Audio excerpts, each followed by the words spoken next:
Welcome all of you. आज हम case study base के ऊपर मोस्ट इंपॉर्टेंट क्वेश्चन हम कह सकते हैं हम लेकर के आए हैं आपके लिए। इस तरह का क्वेश्चन आपको डेफिनेटली हाफ ईयरलीज में, प्री बोर्ड में, बोर्ड में मिल सकता है। अगर ये नहीं मिलेगा तो इसी कॉन्सेप्ट के ऊपर मिलता जुलता दूसरे टाइप के क्वेश्चन आपको मिलने की पॉसिबिलिटीज है। इसे आप कह सकते हैं मोस्ट इंपॉर्टेंट क्वेश्चन। तो चलिए जल्दी से सॉल्व कर लेते हैं। ये मैंने कहां से लिया है? सेक्शन ई से मैंने लिया है। 2024 बोर्ड का क्वेश्चन है। ओबियस हाफ ईयरलीज में, प्री बोर्ड्स में आने की ज्यादा पॉसिबिलिटीज है, तो आप इसके कॉन्सेप्ट को समझने की कोशिश करेंगे। आज हम दो क्वेश्चन लेकर के आए हैं। कॉन्सेप्ट दोनों का सेम है, लिटिल बिट डिफरेंट है, इसी वजह से मैंने दो अच्छे बेस्ट क्वेश्चन मैंने चूज किए आज के लिए। तो पहला काम रीड करते हैं क्वेश्चन को। क्या है? A ball is thrown in the air so that T second after, फेंकने की टी सेकंड बाद, जैसे तो 2 सेकंड, 4 सेकंड, 5 सेकंड के बाद जब आप कोई भी बॉल या कोई भी स्टोन अगर आप फेंकेंगे तो कुछ हाइट तक जाएगा। तो क्या होता है? Thrown its height h metre above its starting point. ठीक है, जहां से आपने फेंका है, ठीक है, जैसे यहां से आपने फेंका, यहां पे आया तो ये क्या होगी? हाइट होगी। एक्स एक्सिस पे क्या रिप्रेजेंट किया गया है? टाइम। वाई एक्सिस पे क्या रिप्रेजेंट किया गया है? हाइट। तो ये हो गया हाइट, ठीक है। Above the it's starting point is given by the polynomial. यहाँ पे बेसिकली h लिखा हुआ है। इनफैक्ट इसको लिखना चाहिए था h ऑफ t। क्या लिखना चाहिए था? Polynomial of t। क्या है? 25t minus 5t square, right. अब क्या है? Observe the graph of the polynomial and answer the following question। इसी ग्राफ को देखते हुए हमें क्या करना है? इन तीन क्वेश्चनों के आंसर्स करने हैं। First, second, third. थर्ड में we have choice, internal choice है, या तो हमें ए पार्ट करना है या तो हमें बी पार्ट करना है। बोर्ड एग्जाम में, बोर्ड या हाफ ईयरलीज में जब आप लिखते हैं, जिसको सॉल्व करते हैं, मान लीजिए थर्ड का बी पार्ट कर रहे हैं तो आंसर लिखेंगे थर्ड, ब्रैकेट में बी मेंशन कर देंगे। ये सब चीज, इन सब चीजों को आपको ध्यान रखना चाहिए। तो चलिए पहला क्वेश्चन सॉल्व करते हैं। Right the zeros of the given polynomial. हमें क्या निकालना है? Zeros of the given polynomial. मैंने सेवरल टाइम्स मैंने थ्योरी में मैंने बताया है, जीरोस हम किसी भी पॉलिनोमियल के कैसे फाइंड करते हैं? एक्स एक्सिस को जितनी बार कट करेगा नंबर ऑफ जीरोस उतने होंगे, और जहां कट करेगा वहां पे, जैसे मान लीजिए यहां पे कट कर रहा है, एक्स की वैल्यू मान लीजिए 2 है और कॉमा 0, तो यहाँ पे एक जीरोस क्या हो जाएगा? 2। और घूम करके मान लीजिए फिर से दोबारा यहाँ पे कट कर रहा है, यहाँ पे मान लीजिए वैल्यू 6,0 है, तो इसके दो जीरो हो जाएंगे, 2 और 6। एक्स की जो वैल्यू होगी वो जीरोस होता है, राइट। नंबर ऑफ जीरोस क्या हो जाएंगे? 2, और वो जीरो कौन कौन से? यानी कि अल्फा की वैल्यू 2, बीटा की वैल्यू 6। तो अब हमें क्या करना है? इसी ग्राफ से देख के देना है।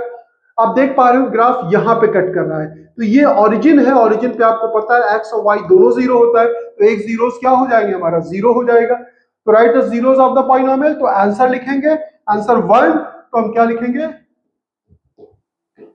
जीरोस ऑफ द पॉलिनोमियल, हम एचटी भी लिख सकते हैं। आर क्या हो जाएगा? 0, और दूसरा क्या हो जाएगा? अब देखिए दोबारा से कहां कट कर रहा है? यहां पर। यहां पे एक्स की वैल्यू क्या है? 5 है, तो ये क्या हो जाएगा? 0 एंड 5, दो जीरोस हो जाएंगे इसके। एक जीरो हमारा क्या 0 है, दूसरा जीरो क्या है हमारा 5 है। आई थिंक आपको समझ में आ रहा होगा। सपोज कर लीजिए कि आपको ये जीरोस ना दिया होता ग्राफ में, यहाँ पे कोई वैल्यू ना दी होती, तब क्या करते आप? तब हम इसे क्या करते? 25t माइनस 5t स्क्वायर को 0 के इक्विवेलेंट पुट करते, उसके बाद इसे फैक्टराइज करते। फैक्टराइज करने के बाद हम इसके जीरोस निकाल सकते हैं। आप आसानी के साथ निकाल सकते हैं, आप एक बार ट्राई करें, सेम आपको मिलेगा आंसर। तो first question done. Second question, second क्या है? Find the maximum height achieve by the ball. Maximum height क्या है? अब देखें ये पीक मैक्सिमम हाइट है। अब यहां पे आपको दे दिया गया है, वहां यहां पे वैल्यू क्या है? टी की वैल्यू 5/2, 0 पर ये हाइट क्या है? मैक्सिमम है। दैट मींस अगर हम टी के स्पेस पर हम पुट कर दें 5/2, तो जो हाइट मिलेगी वो क्या होगी? वो मैक्सिमम होगी। आपको ग्राफ में पीक दिख रहा होगा, आप लिखें यहाँ पे 5/2 5t स्क्वायर। अच्छा सपोज कर लीजिए ये भी ना दिया होता 5/2, तब क्या करते हैं? याद रखिएगा मैक्सिमम हाइट निकालने के लिए तब हमें t की वैल्यू क्या लेना पड़ता? हमें लेना पड़ता -b/2a। अब जैसे कंसीडर करें कोई quadratic polynomial ax² bx + c। x b क्या होता है? x का कोएफिशिएंट, तो यहाँ पे क्या लेंगे? t का कोएफिशिएंट। t का कोएफिशिएंट क्या है हमारा? 25 माइनस लिखा, उसके बाद 2 लिखा आपने। a क्या होता है? x² का कोएफिशिएंट, तो यहाँ पे क्या होगा? t² का कोएफिशिएंट क्या हो जाएगा? -5, माइनस माइनस से डिवाइड करेंगे प्लस हो जाएगा, 5 5 जा 25, देखिए 5/2 आया कि नहीं आया। तो ये याद रखिएगा -b/2 जो होता है वो मैक्सिमम हाइट के लिए ये पॉइंट होता है हमारा, ठीक है। इसको हम फाइंड आउट इजीली कर सकते हैं। तो ये जब हम लोग क्वाड्रेटिक इक्वेशन इंशाल्लाह पढ़ेंगे तो वहां पे इन सब चीजों को मैं डिटेल से आपको बताऊंगा, अभी मैंने आपको ब्रीफली बता दिया, ठीक है। तो अब ये वैल्यूज को सिंप्लीफाई करना है। ये 25 5 से कितना हो जाएगा 125/2, और यहाँ पे भी t की वैल्यू हमें पुट कर देनी चाहिए थी। t की वैल्यू क्या हो जाएगी 5/2 का होल स्क्वायर। अब ये 5 का स्क्वायर होगा 25, 25 5 जा 125, 2 का स्क्वायर 4। अब देखिए एलसीएम भी ले सकते हैं और कॉमन भी ले सकते हैं। न्यूमरेटर में क्या है 125 कॉमन है, डिनोमिनेटर में आप 2 कॉमन ले सकते हैं। ये जब पूरा कॉमन निकल जाएगा तो यहाँ पे क्या बचेगा 1 बचेगा, माइनस साइन लगा दे। 25 कॉमन निकल गया, नीचे से 2 निकल गया तो क्या बचेगा 2। 1 में से 1/2 माइनस करेंगे तो क्या बचेगा 125/2, 1 माइनस 1/2 क्या बचेगा 1/2, यानी कि 125 टू 2 सा क्या हो गया 4। अब आप इसी को डिवाइड कर दें और डिवाइड करेंगे क्या आएगा 4 3 जा 12, उसके बाद 5 में ले जाएंगे 4 1 जा 4, 2 बचेगा 4 5 जा 20। यूनिट का खास ख्याल रखिएगा, यूनिट अब आप मिस करते हैं तो आपके हाफ मार्क्स 1/4 मार्क्स में भी डिडक्ट हो सकता है, ध्यान रखिएगा।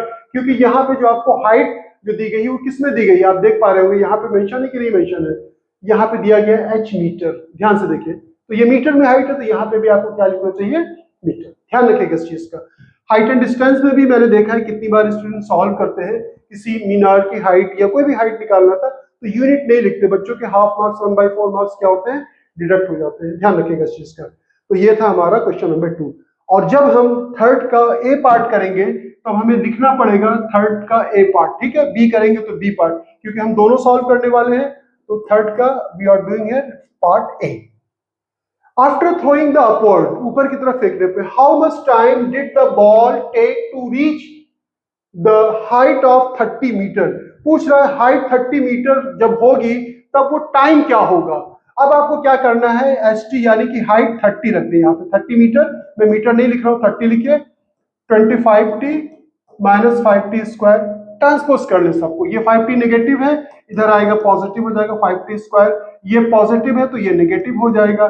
t अपने प्लेस पे है, इसको ऐसे ही रहने दें एज सच, इसको कोई चेंजेस नहीं करेंगे। अब जब कभी इस तरह का पॉलिनोमियल मिलता है, देखें कि is there anything is common, क्या कॉमन है 5, तो 5 कॉमन ले ले या 5 से थ्रू आउट क्या करें डिवाइड कर दे। तो ये क्या हो जाएगा 5 से डिवाइड करेंगे t स्क्वायर, 5 5 जा t, 5 6 जा दिस। अब आप इसका डायरेक्ट फैक्टर कर सकते हैं। आप 6 का क्या फैक्टर होगा 2 into 3 भी हो सकता है, -2 into -3, तो -2 -3 क्या हो जाएगा -5। मैंने सेवरल क्वेश्चन फैक्टर किए हैं, आपको याद अब समझ में आ जाना चाहिए। 2t -3t प्लस 6, इन दोनों का पेयर बनाते हैं हम लोग। यहाँ पे t कॉमन ले लेंगे, स्पेस हमारे पास बहुत कम है तो t कॉमन ले लेते हैं, चलिए जल्दी से। t -2, यहाँ पे क्या कॉमन होगा, यहाँ पे विद साइन कॉमन लेंगे, वेदर पॉजिटिव या नेगेटिव, तो क्या होगा -3 कॉमन ले लेंगे और यहाँ पे हो जाएगा t -2, तो यानी कि t -2 और ये हो जाएगा t -3। और इसको हमने क्या किया वैल्यू निकाल लिया, इधर क्या था हमारा 0 था तो ये भी इधर भी 0 आना चाहिए, इधर भी क्या आना चाहिए 0। अब दो नंबर का प्रोडक्ट 0 है तो पहले हम इसको 0 पुट करेंगे, t -2 को 0 पुट करेंगे, दिस इंप्लाइज t = 2, और जब इसको 0 पुट करेंगे तो t = 3। तो 2 सेकंड एंड 3 सेकंड पे हाइट क्या होगी 30 मीटर होगी। तो उसे कंफ्यूजिंग नहीं लग रहा है आपको कि 2 सेकंड भी हो 3 सेकंड हो, दोनों टाइम कैसे वो होगा। थोड़ा सा सोचिए, मैथमेटिक्स में सिर्फ वीडियो देखने की चीज नहीं होती है, आप उसके अंदर घुसने की कोशिश कीजिए कि यार ये दो आंसर कैसे आया। यहाँ पे देखिए 2 सेकंड भी आ रहा है और क्या आ रहा है 3 सेकंड भी आ रहा है। अब ग्राफ पे जाइए, ग्राफ पे जाएंगे 5/2, 5/2 का मतलब क्या हो जाता है, अगर 2 से डिवाइड करेंगे तो कितनी बार जाएगा इसका 5/2 अगर आप करेंगे तो 2.5, यानी कि 2 इससे थोड़ा पहले होगा। अगर यहां से अगर हम बढ़ते हैं तो ये हाइट यहां पर क्या आ जाएगी 30 आ जाएगी। उसके बाद 3 लेंगे यानी कि इससे ज्यादा यहां पर आएंगे तो भी हाइट यहां पर कितनी आएगी, ये दोनों लाइनें बिल्कुल बराबर होगी, यानी कि यहां पे भी 30 मीटर होगा और यहां पे भी 30 मीटर होगा। दैट मींस जब 2 सेकंड होगा तो भी इस ग्राफ की जो हाइट यहां पे पहुंचेगी कितनी पड़ेगी 30, फिर आपको फिर 5/, और जब इसकी ज्यादा वैल्यू बढ़े यानी कि 5/2 पे मैक्सिमम हाइट, फिर मैक्सिमम से जब डाउन होगी तो क्या आएगी, 30 मीटर आएगी। तो इस तरह से समझ करके सोचिए कि 2 टाइम कैसे आ गया। भाई किसी भी चीज की हाइट एक ही बार तो होगी 30 मीटर, लेकिन ये ग्राफ हमारा कैसा बन रहा है, इस शेप में बन रहा है, पैराबोलिक शेप में बन रहा है, तो 2 बार 30 आएगी। तो इस तरह से क्वेश्चन से हट के था, ये मैंने आप लोगों को बता दिया, इस पे आपको सोचना चाहिए। ठीक है, मैथ जितना सोचेंगे ना उतना ही आपके लिए आसान होगी। ठीक है, आई थिंक समझ में आ गया होगा। इस 2 आंसर को मैंने अच्छी तरह से मैंने क्या किया, एक्सप्लेन कर दिया, आपको समझ में आ गया होगा। नेक्स्ट आपका ये जो क्वेश्चन है, find the 2 different values of T when the height of the ball was 20 metre. अब आपको क्या करना है, मैं पूरा सॉल्व नहीं करूंगा, कुछ आप भी काम करें। अब सेम इसका अब हमें बी पार्ट करना है, तो ये मेंशन है, अगर आप बी पार्ट सॉल्व कर रहे हैं तो थर्ड का बी पार्ट ये आप मेंशन कर दें। अब आपको हाइट कितनी लेनी है, यहाँ पे 20 मीटर लेनी है, राइट। अब आपको इसको फैक्टराइज करना है। अब यहाँ पे क्या हो जाएगा हमारा, ये हो जाएगा +20। अब आप इसे फैक्टराइज कर ले, मैं ओरली कर देता हूं और होपफुली आपको भी समझ में भी आ जाएगा। 5 से डिवाइड कर देंगे तो ये आ जाएगा t² 5t 4 = 0। तो ये क्या हो जाएगा, t -4 और ये हो जाएगा t -1 = 0। -4 -1 -5 -4 को 1 से मल्टीप्लाई करेंगे +4, यानी कि t की 2 वैल्यू आएगी। जैसे यहाँ पे आया था हमारा 2 और 3, तो यहाँ पे क्या वैल्यूज आएगी, देखिए अगर इसको 0 पुट करेंगे तो t की वैल्यू 4 सेकंड, इसको करेंगे तो 1 सेकंड। विद यूनिट लिखना चाहिए, ध्यान रखिएगा। अब फिर से वही 2 आंसर आ गया। अगर क्वेश्चन में ये मेंशन कर देता, explain the your dual answer, जो 2 आंसर आया है टी की, 2 वैल्यू जो टी की आई है उसको एक्सप्लेन करें। तो क्या करते हैं, जब यहाँ पे टी की वैल्यू 1 होगी तब जाकर के ये वैल्यू कितनी हो जाएगी, ये देखिए यहाँ पे 30 था तो उससे नीचे ये 20 मीटर हो जाएगा। और उसके बाद फिर जब 4 सेकंड पे आएंगे, यहाँ कहीं पहुंचेंगे तो फिर से इसकी हाइट क्या हो जाएगी, 20 मीटर। होपफुली आपको समझ में आ गया होगा। It's very good question, very good question. Several question आपने देखे होंगे, एक देखा होगा जो उस पे स्विमिंग पूल पे एक बच्चा जंप कर रहा है, ऐसे शेप बन रहा है, वो भी पैराबोलिक शेप है। एक क्वेश्चन और आपने देखा होगा, कोई योगा कर रहा है, उसकी इससे बेंड हो रहा है इस तरह से, तो वो भी पैराबोलिक शेप है। तो इस कॉन्सेप्ट के ऊपर सेवरल क्वेश्चंस मिलेंगे। चलिए दूसरा क्वेश्चन सॉल्व करते हैं जल्दी से। क्वेश्चन 2023 से लिया है, दैट मींस ये बोर्ड की पॉइंट ऑफ व्यू से भी इंपॉर्टेंट हो सकता है। क्या है, in a pool at an aquarium a dolphin jumps out of the water traveling at the rate of, यहाँ पे 20 मीटर पर सेकेंड है। दैट मींस वो ट्रेवल कर रही है किस स्पीड से, 20 मीटर पर सेकेंड। एक सेकेंड में 20 मीटर वो ट्रेवल कर रही है। It's height above the water level after t second is given by, यानी कि फर्दर ये होना चाहिए h of t लिखना चाहिए इसे, ये होगा 20t - 16t²। ठीक है, based on the above answer the following question. इसी इंफॉर्मेशन के ऊपर आपको क्या करना है, इसके आंसर करना है। क्या है पहला, find the zeros of the polynomial. अब हमें यही नहीं पता ये पॉलिनोमियल है, ये है, ये है, ये। एक गेस तो हम कर सकते हैं, मैंने अभी जस्ट आपको बताया था कि ax² bx + c, कोई इसका पॉलिनोमियल कैसा होगा, हमारा पैराबोलिक शेप में होगा। अगर a की वैल्यू लेस देन हमारी क्या है, 0 है, तो इस तरह का हमारा पैराबोला होगा, राइट। तो इसका मतलब है हमारा ये आंसर तो नहीं हो सकता, या तो ये होगा, या तो ये, या तो ये। अभी भी हमारे पास एग्जैक्ट आंसर नहीं है कि किस पॉलिनोमियल को हम कंसीडर करें। तो हमें क्या करना पड़ेगा, इससे पहले मैंने क्या बताया था, इसको हमें 0 के इक्विवेलेंट कर देना है। दैट मींस 20t - 16t² को 0 पुट करें, 4 से डिवाइड कर दें, 5t - 4t² = 0। अब हम क्या करेंगे, इसमें से t कॉमन ले लेंगे, तो यहाँ पे क्या बचेगा, 5 बचेगा, और यहाँ पे क्या बचेगा, 4t = 0। तो एक वैल्यू t की क्या आ जाएगी, 0 आ जाएगी। यहाँ पे हमने क्या किया ना, 5 से डिवाइड कर दिया, तो आपको कंफ्यूजन नहीं होना चाहिए। तो 4 से डिवाइड कर दिया, 4 5 और 4 4 16। अब इसको जब आप 0 पुट करेंगे, एक 0 हमारा क्या आ गया, 0 आ गया। दूसरा 0 क्या होगा, इसको जब 5 - 4t को 0 पुट करेंगे तो 4t इधर आ जाएगा, 5, यानी कि t की जो वैल्यू हो जाएगी 5/4। तो क्या पूछा गया है आपसे, पहला question, find the zeros of the polynomial. हम लिखेंगे zeros of the given polynomial are, क्या है, पहला 0 है एंड 5/4। देखें ग्राफ में कौन सा हो सकता है, ये जो वैल्यू होगी जहां x को कट कर रहा है, ये 5/4, ये हो सकता है पॉलिनोमियल। यानी कि ये दोनों, अगर आप देख पा रहे हो क्लियरली, यहाँ पे लिखा हुआ 5/4, यानी कि यही हमारा क्या है, पैराबोला हो गया। यही हमारा एग्जैक्ट ग्राफ है किसका, इसका। ठीक है, 2 जीरोस हम लोगों ने निकाल दिए। तो नेक्स्ट क्या है, which of the following types of the graph represent, ठीक है, पीटी, कौन सा ग्राफ रिप्रेजेंट करेगा, which of the following, obvious हमने फाइंड आउट कर लिया है हमारा कौन सा ग्राफ रिप्रेजेंट करेगा, ये ए पार्ट रिप्रेजेंट करेगा। ठीक है, क्यों करेगा, क्योंकि जीरो से हमने आइडेंटिफाई कर लिया। ठीक है, तो ये हो जाएगा हमारा ग्राफ कौन सा, ये वाला। देखिए यहां पे भी टच कर रहा है, 5/4 पे टच कर रहा है, लेकिन ये हमारा पैराबोला जो है ये हमारा किस शेप में है, इस शेप में है, और ये वाला क्या है, ये भी इस शेप में है। तो हमने कैसे डिसाइड किया कि हमारा ये वाला होगा और ये वाला नहीं होगा, क्योंकि एक जीरो हमारा इसका क्या है, जीरो भी है, यहाँ पे ये जीरो नहीं है, यहाँ पे क्या है, एक जीरो हमारा जीरो है और दूसरा 5/4 है, तो इस वजह से इसको मैंने कट कर दिया था। तो इसका क्या हो जाएगा, ए हो जाएगा, इसका आंसर आप लिख सकते हैं।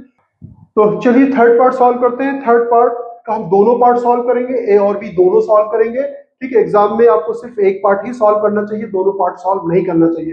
क्या फाइंड करना है हमें, फाइंड करना है हाइट कब, जब टी की वैल्यू क्या हो, 3/2। तो टी के स्पेस पे क्या रखेंगे हम, 3/2, 20, 3/2 -16, 3/2 का होल स्क्वायर। ठीक है, अब ये क्या हो जाएगा, 2 10 10 3 कितना हो गया, 30, और ये हो जाएगा 2 2 4। देखिए ध्यान से देखिएगा, ये 16 हो जाएगा, 3 3 9/4, 4 4 16। अब ये आ गया 30 -9 4 36, आ गया -6।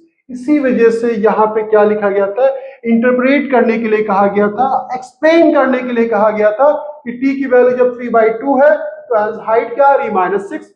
अब यहाँ पे तो -6 कहीं है ही नहीं है। अब इन्हीं चीजों को मैंने कहा ना, मैथमेटिक्स समझ के पढ़ने की चीज है, सिर्फ वीडियो देखने की चीज नहीं है। टी की वैल्यू है क्या, 3/2, 3/2 बेसिकली होता क्या है, 3/2 1/5 होगा। ये वैल्यू जो है हमारी 1/5 से छोटी है, यानी कि जैसे हम यहाँ पे आएंगे तो ये ग्राफ हमारा ऐसे नीचे जाएगा, तो यहाँ पर अगर इसको हम टच करेंगे तो ये हाइट कितनी आ जाएगी, ये हाइट नीचे यहां से इस लाइन से एक्स एक्सिस से मेजर करेंगे तो ये -6 हो जाएगी, हाइट कितनी हो जाएगी, -6। इसी चीज को एक्सप्लेन करने के लिए कहा गया है। हम क्या लिखेंगे, इसका आंसर कैसे लिखेंगे कि व्हेन t = 3/2 तो हमारी वैल्यू क्या हो जाएगी, ग्राफ विल गोज डाउनवर्ड, कहा जाएगा एक्स एक्सिस से below the earth. At that moment at t = 3/2 height will be कितनी होगी, -6 के बराबर होगी। इसी को एक्सप्लेन करने के लिए कहा गया है। तो it's very good question, hopefully आपको समझ में आ गया होगा। चलिए नेक्स्ट क्वेश्चन एक और सॉल्व करने की कोशिश करते हैं, जो कि थर्ड का बी पार्ट है, और बी पार्ट को भी हमें अच्छी तरह से सॉल्व करना चाहिए और लिखना चाहिए। जब आप सॉल्व कर रहे होते हो तो आंसर थर्ड का थर्ड इस तरह से है, थर्ड का बी पार्ट करें तो ऐसे मेंशन कर दीजिए, टीचर को आसानी हो जाती है। क्या है, how much distance had the dolphin covered before hitting the water level again. Water level फिर से पढ़े, how much distance has the dolphin covered before hitting the water level, कितनी डिस्टेंस वो कवर करेगी। अब आपको पता है स्पीड इज इक्वल टू क्या होता है, डिस्टेंस अपॉन टाइम। तो डिस्टेंस इज इक्वल टू क्या हो जाएगा, स्पीड इनटू टाइम। स्पीड क्या होगी, स्पीड इसमें दिया गया 20 मीटर पर सेकेंड, 20 मीटर पर सेकेंड। अब हम टाइम क्या लेंगे, अब आप इसमें टाइम को ध्यान से देखिएगा, पूछा क्या गया, how much distance has the dolphin cover before hitting. Hit कर, यहीं पे तो हिट करेगी, जब हिट करेगी तो टाइम की वैल्यू क्या हो जाएगी, ग्राफ से आप रीड कर पा रहे हैं तो क्या है यहाँ पे, जो उसका जीरोस होगा टी की वैल्यू, एक्स एक्सिस पे टी रिप्रेजेंट किया गया है, तो ये क्या हो जाएगा 5/4। तो ये हो जाएगा 4 5 5 कितना हो जाएगा, और ये सेकंड में है, सेकंड से सेकंड भी कैंसिल हो जाएगा, 5 5 25 मीटर। कितनी डिस्टेंस ट्रेवल करेगी, 25 मीटर जो है वो डॉल्फिन डिस्टेंस को कवर करेगी। तो these are the very good question, first and second दोनों क्वेश्चनों को मैंने सॉल्व कर लिया है, होपफुली आपको समझ में भी आ गया होगा। फिर भी कुछ क्वेरीज है तो आप पूछ सकते हैं, कुछ पॉइंट होता है कि बताने में छूट जाता है तो आप मुझे मैसेज कर सकते हैं, आप नोट डाउन कर लें, इट्स वेरी गुड क्वेश्चन, इसकी नोट्स आप जरूर बना लें। ओके, मिलते हैं नेक्स्ट वीडियो में इंशाल्लाह।